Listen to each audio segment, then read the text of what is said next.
సంవత్సరాల తరబడి ఎన్ని మందులు వాడినా మీ మోకాల నొప్పులు తగ్గట్లేదా? ప్రాణ పెయిన్ క్లినిక్ లో అత్యాధునిక చికిత్స. సినిమాలోనే కాదు, వైజాగ్ రోడ్లపై కూడా స్టూడెంట్స్ ఫైట్ సీన్స్ చూడొచ్చు. విద్యార్థులే రౌడీల్లా మారి నడి రోడ్డుపై చొక్కాలు చింపి తన్నుకుంటున్నారు. ఇలాంటి సీన్స్ ఇటీవల సాగర్ తీరంలో ఎక్కువయ్యాయి. తాజాగా మరో ఫైటింగ్ కలకలం రేపింది.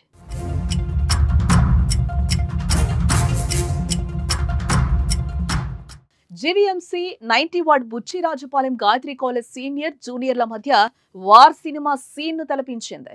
రెండు బ్యాచ్లుగా విడిపోయిన విద్యార్థులు రోడ్డుపై గొడవకు దిగారు.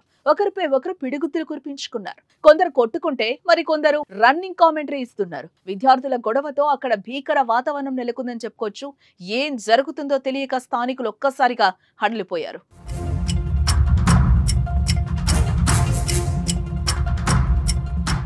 కాలేజ్ లో సీనియర్ ని మరో జూనియర్ ని కొట్టడంతో ఈ గొడవ మొదలైంది. సీనియర్స్ నే కొడతావా అంటూ వారంత జూనియర్స్ పై దాడికి వచ్చారు. వీరు కూడా ఎదురు తిరగడంతో పరిస్థితి ఉద్రిక్తంగా మారింది. నడి రోడ్డుపై 100 మంది విద్యార్థులు కాలేజీ బ్యాగులు వేసుకుని కొట్టుకోవడం చూసి చుట్టూ జనం గుమికూడారు. దీంతో భారీగా ట్రాఫిక్ జామ్ అయింది అక్కడ. చివరికి కొంతమంది వారిని వారించి అక్కడి నుంచి పంపివేశారు. సమాచారం అందుకున్న ఎయిర్పోర్ట్ జోన్ పోలీసులు చేరుకుని గొడవ గల కారణాలపై విచారణ చేపట్టారు.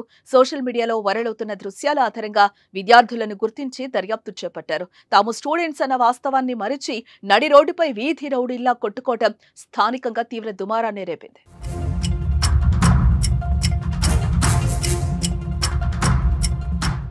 సుమన్ టీవీలో మీ పర్సనల్ అండ్ బిజినెస్ ప్రమోషన్స్ కోసం కింది నెంబర్కి కాంటాక్ట్ చేయండి.